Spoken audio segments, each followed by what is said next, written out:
So let's talk about CI/CD setup with monorepos. So what we are doing here is, this is the existing setup which we have already created. This is the this is npm workspace with Lerna monorepo. Okay, what I'm going to do, I'm going to introduce a CI/CD setup for this. So for that, we can just create a .github folder. Inside .github, we create a workflows, and inside that we can create a ci.yml.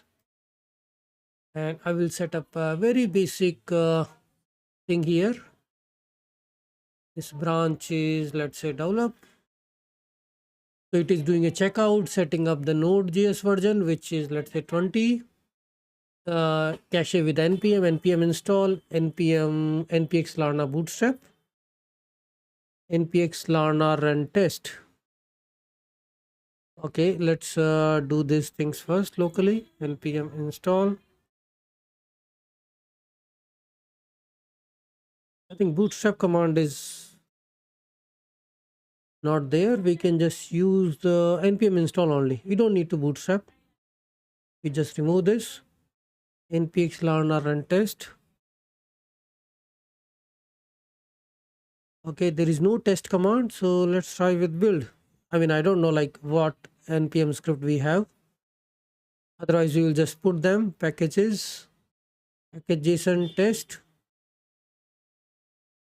Okay, here also we can have a test command, and I will put the same in the CI/YML npm run test. Lerna npm run test, both are successful. So let's try to play with this with the GitHub Actions.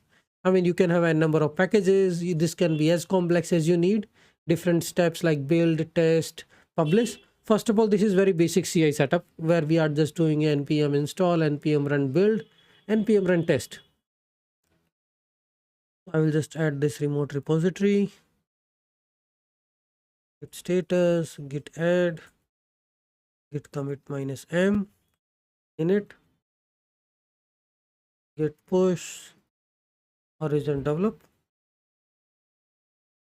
And GitHub will trigger these actions because we have set up this. So you can see this is our console. These are the different tasks which has been executed. I will just zoom this in. Set up node, install dependencies, npm run test, which is not doing much. That's it, right? Now let's try to make it more advanced. We can add a little bit more things on top of it. Let's say we create a package and actually publish the package.